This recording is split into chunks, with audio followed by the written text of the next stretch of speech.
Salam, əziz həmvətənlər. Bugün mən sizə 500 il bundan öncə dünyaya ağalıq etmiş Sultan Süleymanın haqqında çəkilən məşhur Möhtəşəm Güzül seriyanın qəhrəmanı Hürrəm Sultandan və Gəncə şəhər icra hakimiyyətinin başçısı Elmar Vəliyev cənablarından danışacağım. 500 il fərqi ilə hər iki məmur eyni xarakterli iş görmüşlər, lakin biri tamamilə qanunların əleyhinə, biri qanunlara uyğun olaraq. Bu serialın 92-ci seriyasında mən çox istərdim ki, siz bir də izləyəsiniz, söhbətin nədən getdiyini biləsiniz. Qısaca xatırladım ki, Sultan Süleymanın həyat yoldaşı, dünyaya ağalıq eləyən bir sultan həyat yoldaşı İstanbul şəhərinin mərkəzində ticarət mərkəzi yox, biznes mərkəzi də yox. Hündür mərtəbəli çox mənzilli bina da yox.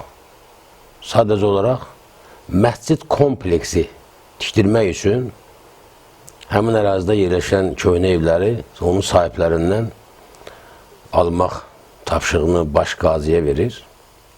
İstanbulun qadısı da vətəndaşlarla söhbət aparıb, hamının əmlakını, torpağını aldıqdan sonra bir qadınla dil tapa bilmirlər. Qadın evi satmaqdan imtina edir, ona görə tikinti uzanmağa başlayır. Hürrəm Sultan bu məsələni eşidəndən sonra daha çox qiymət verin deyə, daha çox pul təklif edin deyə qadıya təklif edir. Qadı bildirir ki, qadın ümumiyyətlə evini satmaq istəmir.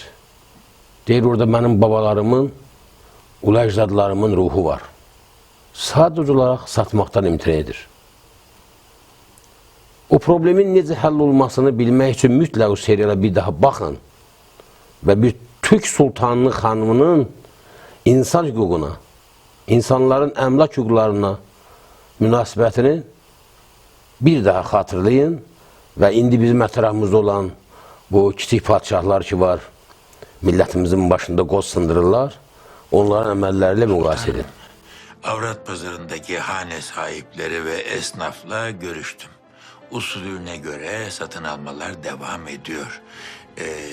Ayrıca iki hane sahibi ve esnaftan haber bekliyorum. Merak etmeyin sultanım, en kısa zamanda onları da razı ederiz. Ala. Ebu Suud Efendi, bu külliye benim için çok mühim, bir aksilik çıksın istemiyorum. İcap ederse mülklerini... Vaktim yok Zeynep Hatun. Bir an evvel Avrat pazarına gidip şu hanesini satmayan hatunla konuşmak istiyorum. Siz nasıl arzu ederseniz sultanım. Siz bilirsiniz sultanım. Yalnız hane sahibesi hatun Nuh diyor, peygamber demiyor. Zinhar satmaz. Ebu Suud Efendi, bir de ben konuşayım. Belki razı olur. Siz bilirsiniz sultanım. Buranın değeri neyse 2 mislini, 3 mislini verdim. Ama siz kabul etmiyormuşsunuz. Mühim olan para değil sultanım. Burası bana rahmetli babamdan kalma. Onca hatıram var burada. Nasıl satarım?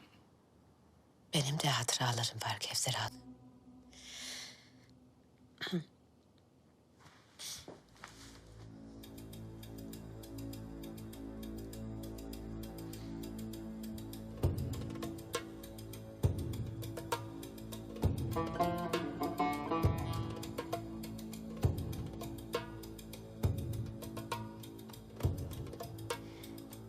Kevser Hatun, buraya rızanı almaya geldim. Zira gözyaşı dökülen bu avrat pazarında insanlar artık gülsün istiyor. Dualar edilsin. Aç karınlar doysun. Evsizlere sığınak. Çocuklara mektep. Yuva yapılsın.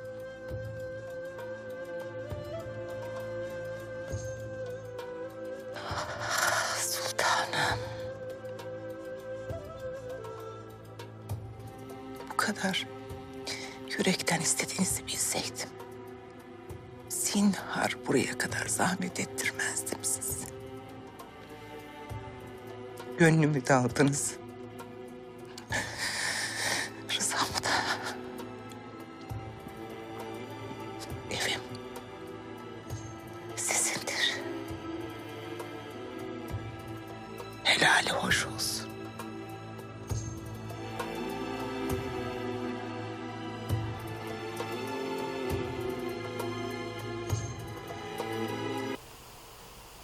...500 yıl bundan sonra... ...hemin hacıdan sonra... ...Gəncə şəhərində görün nə baş verir. Gəncə şəhər sakini İskəndərova Pərvanə Cəfər qızı adlı vətəndaşımızın... Zavadxan küçəsi 34-də yerləşən... ...bunu gəncəlilər çox yaxşı bilirlər... ...qədim mədəniyyət abidəsi olan 2 mərtəbəli bir binada... ...2 xırda dükkanı var... ...və ailəsini... həm də həyat yoldaşını itirmiş bir qadından söhbət gedir. Ailəsini öz halal, namuslu əməyi ilə məhz bu dükanların hesabına yaşadan Pərvanə xanım günlərin bir günü bu mülkiyyətindən məhrum edilib. Onu bu mülkiyyətindən məhrum edən isə Gəncə şəhər icra hakimiyyətinin başçısı hörmətli Elmar Vəliyev cənablarıdır.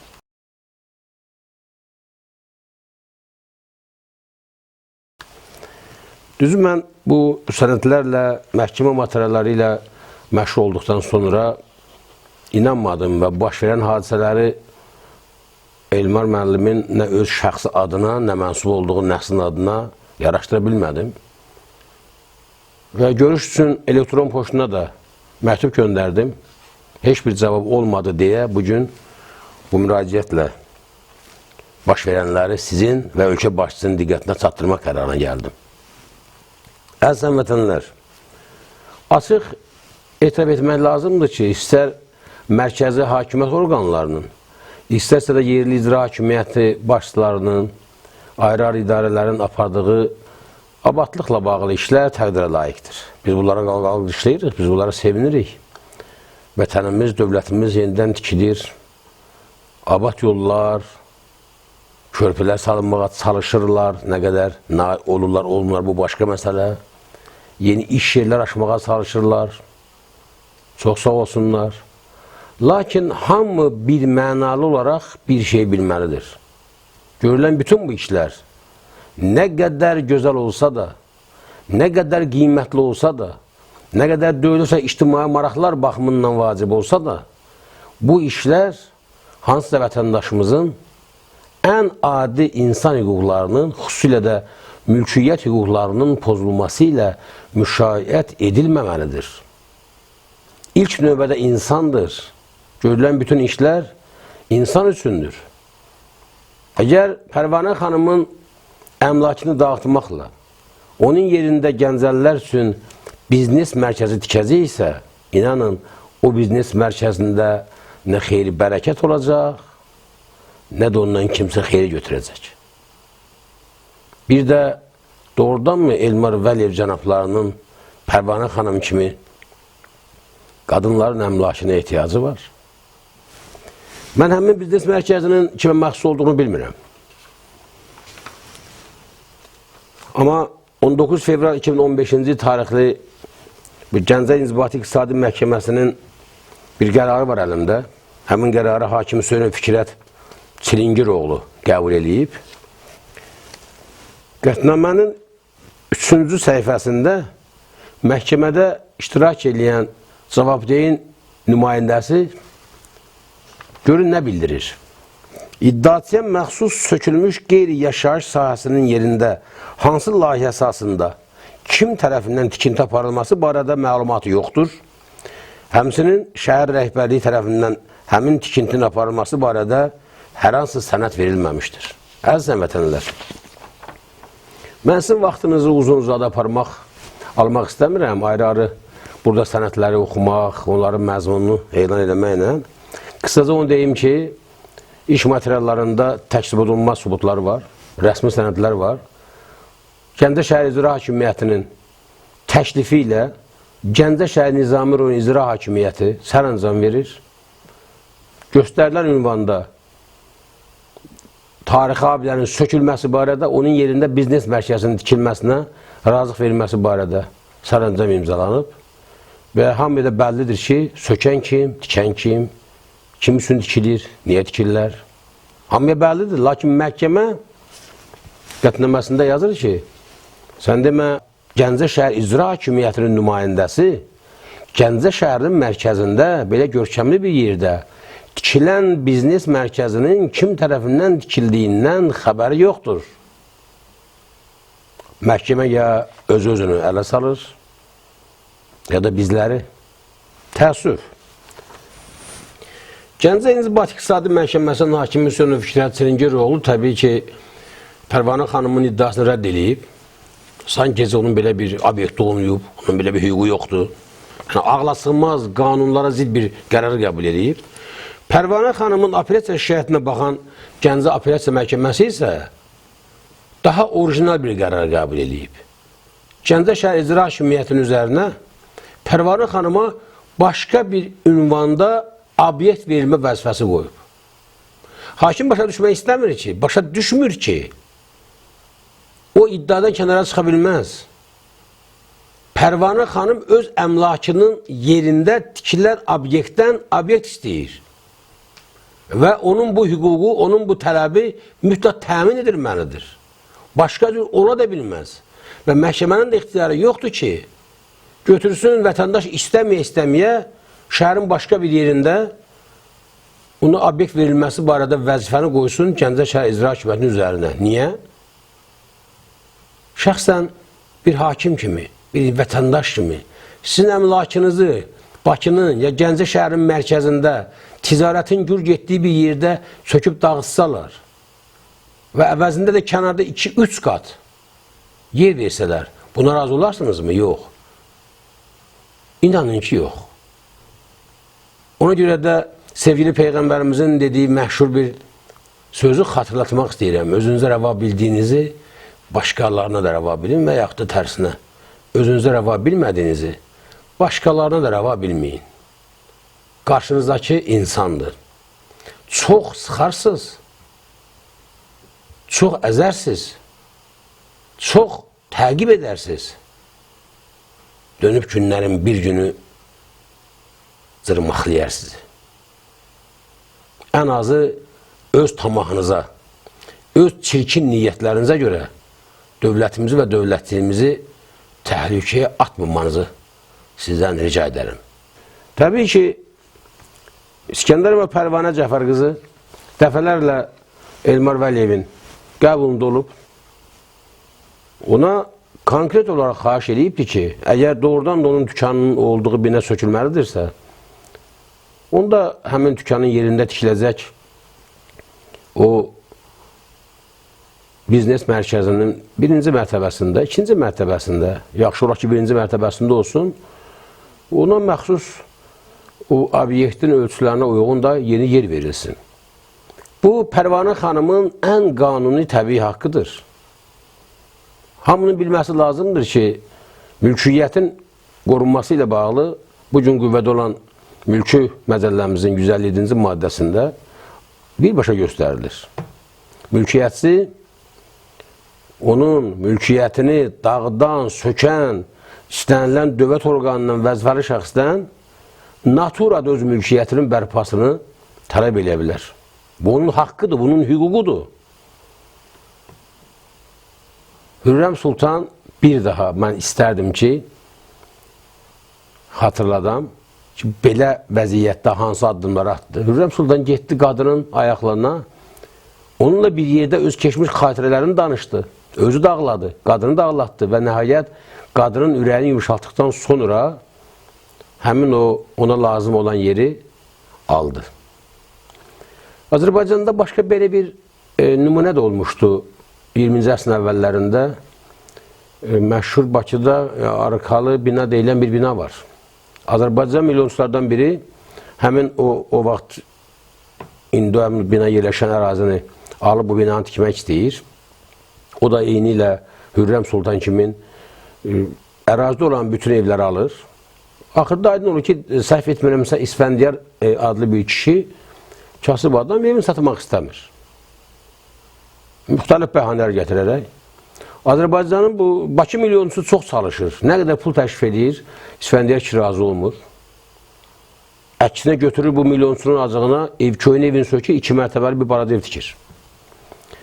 Milyonçumuz da görün neyniyir. İtaliyadan arxitektur çağırır. Ona 120 min yazılanlara görə dinar qızıl pul təşrif edir.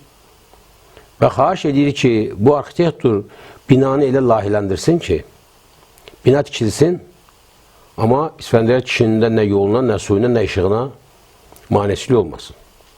Arxitektur da həmin indiki bu arkalı binanı layihələşdirir və İsfəndiyar kişinin o balada 2 mərtəbəli evin salır arkanın ortasına, bina tikilir. İsfəndiyar kişi də öz evində rahat yaşayır. Bolşeviklər gəlirlər. İsfəndiyar kişinin evini vurub dağıdırlar, bir yay pul vermədən də, söküb tökürlər. İsfəndiyar kişi mülkiyyətindən məhrum olur, arkalı bina yerindədir bugün. Bu da kommunistlərin insan hüquqlarına və xüsusən mülkiyyət hüququna münasibətinin bir göstəricisi. 500 il bundan öncə Hürrəm Sultan, 100 il bundan öncə Bolşeviklər və bugün də Gəncə şəhər icra hakimiyyətinin başçısı Elmar Vəliyev. Mən buradan Azərbaycanın prezidenti hörmətli cənab İlham Əliyevə müraciət etmək istəyirəm. Cənab prezident, mən inanmıram ki, ayrı-ayrı məmurların maddi maraqlarının təmin edilməsi sizin şəxsi maraqlarının çərçivəsində olsun. Və inanmıram ki, ayrı-ayrı məmurların özlərinə biznes obyektləri tikməsi, vətəndaşların hüquqlarını pozaraq başqalarının əmlaki hesabına varlanmaları dövlətçilik baxımından faydalı olsun. Mən bunu inanmıram. Əksinə, mən inanıram ki, bir çoxlarından fərqli olaraq, şəxsən sizin məlumatınız olmaya bilər ki, Gəncədə nə baş verir, Sabirabadda, Lənkəranda nə baş verir, Bakıda nə baş verir, bundan xəbəriniz olmaya bilər. Dünyanın heç bir prezidentinin o qədər imkanı yoxdur ki, hər bir məmurun yanına əli silahlı güdüksü qoysun, onların necə işləyib işləməsini bütün səhərdən axşama qədər izləyə bilsin. Ancaq mən buradan indiki bu çıxışımla sizə məlumat vermək istəyirəm. Biləsiniz ki, Azərbaycanda bugün mövcud olan ictimai-siyasi vəziyyət onsuz da iqtisadi durumla bağlı xeyli gərginləşib. Vətəndaşlar narazıdır. Hətta rayonlarda baş verən hadisələr onu göstərdi ki, bir ehtiyatsız ifadə, bir ehtiyatsız addım kütlələri çox rahatlıqla küçələrə tökə bilər. Bu sizə və Azərbaycan dövlətinə lazımdırmı? Gəncə şəhərində Elmar Vəliyevin Pərvanə xanımın mülkünü söküb, yerində ya özünə bir başqasına biznes mərkəzi tikməsi sizin şəxsən və ya Azərbaycan dövlətinin maraqları dairəsindədirmi? Mən buna inanmıram. Cənab Prezident, bilin, bu tip addımlarla xalq günü-gündən daha da əsəbləşdirilir, daha da narazı salınır. İctimai-siyasi vəziyyət günü-gündən gərginləşir. Bu məsələlərin qarşısı vaxtında alınmalıdır. Gəncə şəhər icra hakimiyyətinin başçısı Elmar Vəliyev Gəncədə nə qədər yaxşı abadlıq işlər aparsa da, nə qədər gözəl işlər görsə də, bir tək Pərvanə xanımın əmlakına qəsd etdiyinə görə, onun hüquqlarını təmin etmədiyinə görə, onun dükanını söküb, yerində tikdirdiyi biznes mərkəzində ona istədiyi obyekti vermədiyinə görə, inanın mənə, ədalətin bərpasından, qanunçuluqdan və dövlətçilikdən danışmaq mümkün deyil. Mən sizdən xahiş edirəm, bu məsələlərə diqqət edəsiniz. Yerdəki bu xırda padişahlara başa salasınız ki, bütün dövlət, siz bu barədə demirsiniz bir neçə dəfə, ki biz məmurlar xalqın nökər olmalıdır, qulluqçusu olmalıdır. Dövlət vətəndaş üçündür. Məmur məhz bu millətə xidmət etmək üçündür. Və bu məmura siz bu əmək haqqını ona görə verirsiniz ki, o vətəndaşın həyatını yüngülləşdirsin, vətəndaşa kömək eləsin. Ona problem yaratmaq üçün soluna məhki vermirsiniz. Cavadxan küçəsi 34-də İskəndərova, deməli, Pərvanə xanıma məxsus olan 16,6 kvadrat metr və 29,4 kvadrat metrlik qeyri-yaşayış sahəsi sökülüb, dağıdılıb. Artıq 3-4 ildir ki, bu qadın öz ailəsinə bir tikə çörək qazana bilmir. Çox böyük iqtisadi problemlər içindədir. Və həmin obyektlərin yerində də bu günləri Elmar Vəliyevin rəhbərliyi altında çox gözəl bir biznes mərkəzi tikilir. Bəyəm həmin biznes mərkəzindən Pərvanə xanımın haqqı özünə qaytarılsa, ona məxsus 46-45 kvadrat 12-də tükan verilsə, Azərbaycan dövlətinə çox mu ziyan dəyər? Axı, belə olmaz. İnsanların mülkiyyət hüquqlarını pozmaq olmaz. Çünki insanların mülkiyyət hüquqları həm qanun, həm də Allah tərəfindən qorunur. 1400 bundan öncə belə müsəlmanlarla qeyrilərin arasında gedən müharibələrdə La ilahə illallah deyən istənilən adamın canı və malı Peyğəmbərimizin, sevgili Peyğəmbərimizin müsəlmanların mühafizəsi altından keçirdi. Bunu hamını bilməsi lazımdır. Bilirsiniz, insanın övladını öldürərsən, atasını, anasını öldürərsən, səndən umar küsə, bir il keçə unudar. O məşhur bir İtalyan sosioloq var, hüquqşünas Herodotus. Onun gözəl bir sözü var, deyir, insan elə bir şey var ki, ona əl vursan, ömrü boyu o səni bağışlamaz. Bu, onun xüsusi mülkiyyətidir. Cənab Prezident, Azərbaycanda son vaxtlar vətəndaşların xüsusi mülkiyyətinə qarşı yol verilən qanun pozuntuları o həddə çatıbdır ki, artıq susmaq mümkün deyil. Ayrı-ayrı məmurlar, ayrı-ayrı icra hakimləri məhz özlərinə, öz yaxınlarına biznes mərkəzi, böyük obyektə tikmək üçün vətəndaşların, əmlaklarını dağıdır, onların ən qanuni istəklərini yerinə yetirmək istəmirlər. Buna son qoyulmalıdır. Belə bir hadisə Sabunçu rayon icra hakimiyyəti Adil Vəliyevin tərəfindən baş veribdir. Növbəti söhbətimizdə, görüşümüzdə mən bununla bağlı danışacağam. Hələlik, mən ölkə başçısından çox xahiş edirəm, Gəncədə baş verən bu hadisə ilə bağlı öz münasibətini bildirsin. Elmar Vəliyevə bu qanunsuz hərəkətlərini son qoymaq barədə tapşırıqlarını versin. Çünki orada gedən şayələr hər yerdə olduğu kimi Cənab Prezidentin və onun güya ailəsinə məxsus orada obyekt tikintisindən söhbət getdiyi haqqında şayələr yayılır, məlumatlar yayılır. Bu ölkədə kim oğurluq eləmək istəyir, kim başqasının haqqını yemək istəyir, Prezidenti və onun ailəsinin adından istifadə edir.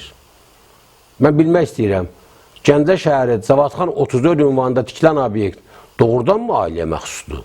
Doğrudanmı Prezidentin yaxınlarına məxsusdur? Doğrudanmı Allah Prezidentin özünün şəxsi obyekti olsa da, bu obyekt məhz Pərvanə xanımın mülkiyyət hüququnun pozulması ilə orada tikilməlidir. Niyə? Mən şəxsən inanmıram ki, bundan Prezidentin xəbəri var. İndi dedim, mən çox xahiş edirəm Prezident aparatının məsul şəxsləri bu məlumatı Prezidentə çatdırsınlar. Pərvanə İskəndərova Cəfər qızın hüquqlarının da dərhal bərpası üçün Elmar Vəliyev cənablarına lazım göstərişlər verilsin. Sağ olun.